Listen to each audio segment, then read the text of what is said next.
Di ba po?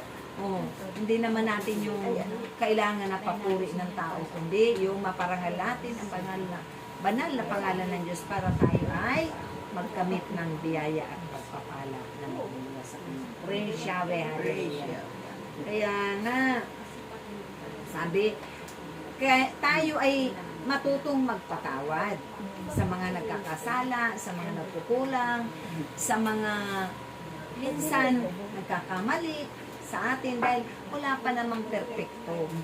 Ibig sabihin, pangalan pa lang yun ng tao. Perpekto. Wala pang perfect sa atin dahil nandito pa tayo, nasa laman pa tayo, nasa lupa pa tayo. Kaya wala pang magaling, ang magaling dito si Lord, si Amang Yahweh. Amen? Purihin si Yahweh. Amen? At huwag mo kami, di ba, humihingi tayo sa ating pananalangin na ingatan tayo bago tayo bababa ng bahay.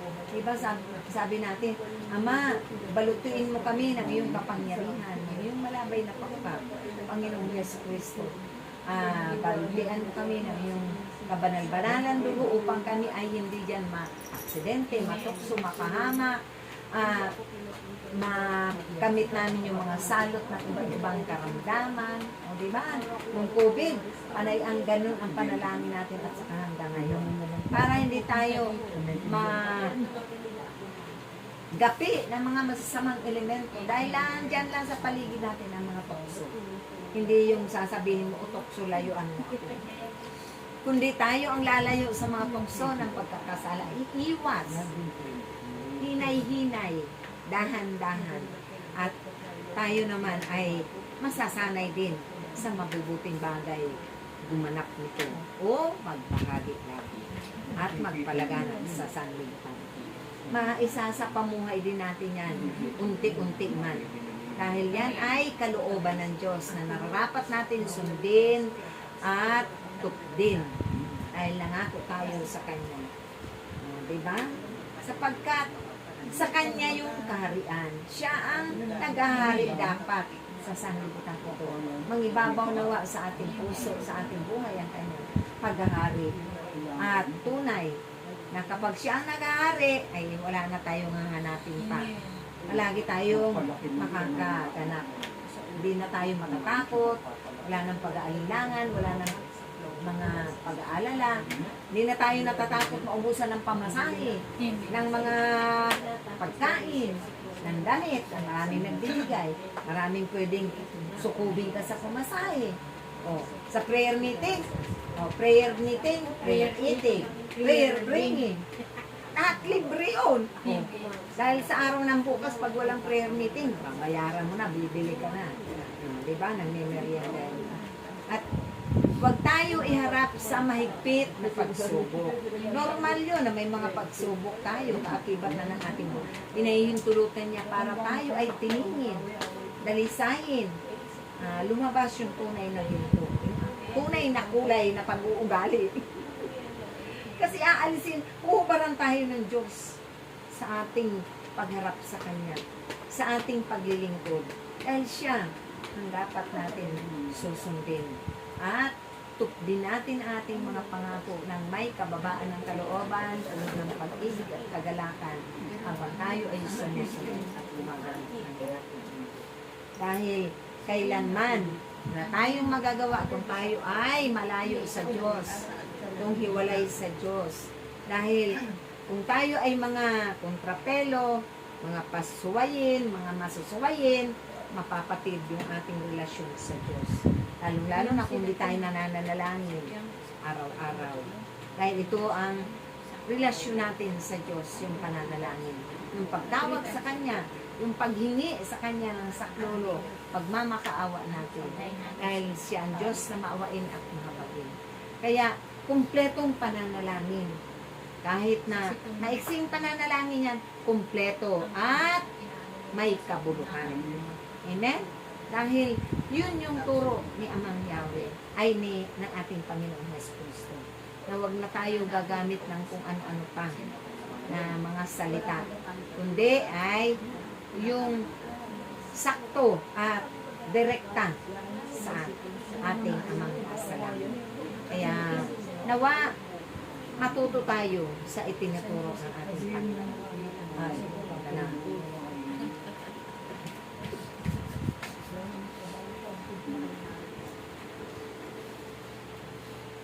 Ayale ano sorya.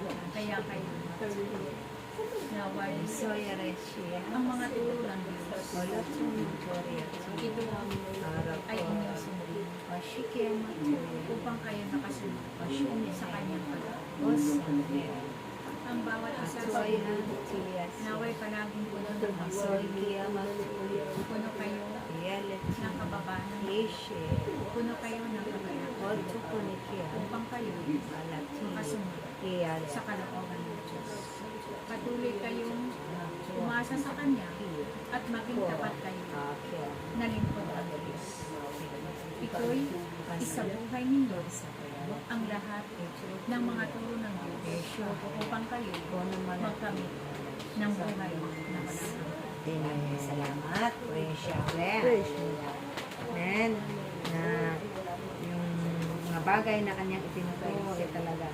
Itong pagtitipong ito sa pamamagitan ng prayer meeting, tayo ay nakikipag-fellowship, nakikipagkapwa sa ating mga kapwa-tao. At dapat makiisa tayo. Huwag tayong magsulo pagsarili ng gawain. Dahil hindi ka lugod-lugod sa Diyos yan. Amen?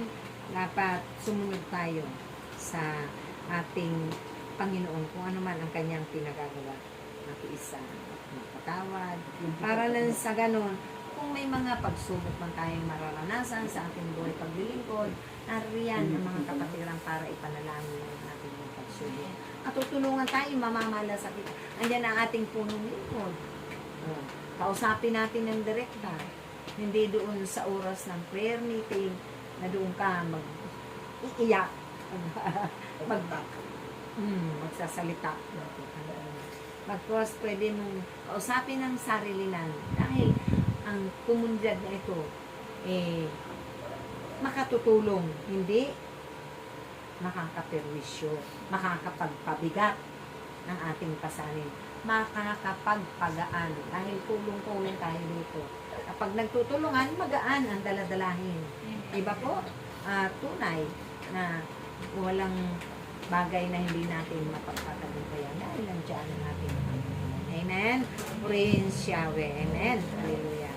At ito ang magpapatatag sa ating pananalig, pagtitiwala at pananampalataya sa Diyos na hindi na tayo mag-aalala masyado o anuman ang wala sa ating pang-araw-araw na pangangailangan, kulang man ang pambayad mo ng bills, kulang man ang pambayad mo ng tuition fee, pamasahe, marami kang mahihingian ng tulong dahil maraming kamay ang Diyos na iaabot o aabot sa ating mga pangangailangan. Natuto tayong magpatawad doon sa mga nagkukulang, nagkakasala, nagkakamali sa atin. Para nang sa ganun, sabi nga, kung tayo ay hindi marunong magpatawad, hindi rin tayo patatawarin ng Diyos. Amen? Dahil kaliwas yan doon sa katuruan kung hindi tayo magpapatawad. At tunay na ito ang magbibigay ng kaginhawaan sa ating buhay. Yung kanyang katuruan. Dahil ito ang magiging daan ng biyaya at grasya ng ating pamilya, ng ating angkan. Ito ang magbibigay liwanag. Maliliwanagan tayo ng ating mga kaisipan.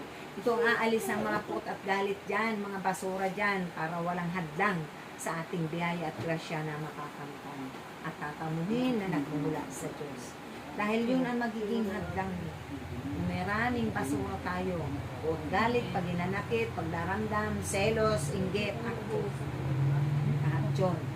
Kaya ipapaalis natin yan sa Diyos at tunay na ibibigay niyan siksik-liglig na biyaya ang grasya. Mga himala ng kalakasan, mahabang buhay. Dahil siya ang mapangyayari niya ang lahat sa ating mga buhay. Wala na iba pa. Dahil priceless ang kanyang mga pagpapahalaga, pag-ibig, natin ito kayang bayaran. At katulad ng ating mga therapist, hindi naman yung bayad, donation lang yun eh. Kusang loob natin yan. Dahil hindi natin yan priceless ang bayad dyan. Walang katumbas na halaga para mabayaran mo yung paglilingkod ng mga kapatid natin sa atin. Dahil ito'y bigay ng libre ng Diyos, ibinibigay din nila, ibinabahagi din nila ng libre. Yan ay tulong natin para maumusan ang gawain ng ating Panginoon. Hindi yan kasi yung therapy, kung tutuusin, lalo na yung mga titi, ang mahal-mahal kaya libo-libo. Kaya ba natin yon? Siyempre, hindi natin po kaya yon mga kapatid. Kaya napakabuti ni Amang Yahweh at ibinuhos niya yung biyaya dito sa community na ito. At yung natanggap natin mga kapangyarihan, gamitin natin sa kabutihan. Huwag natin sasabihin na amen, amen. Pero wala sa loob. Walang katapatan, katotohanan yung pagsabi ng amen.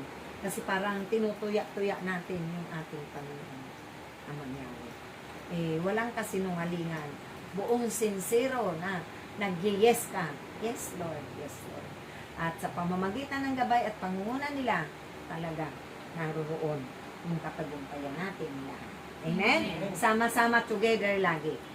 Maraming salamat. Yan lang po.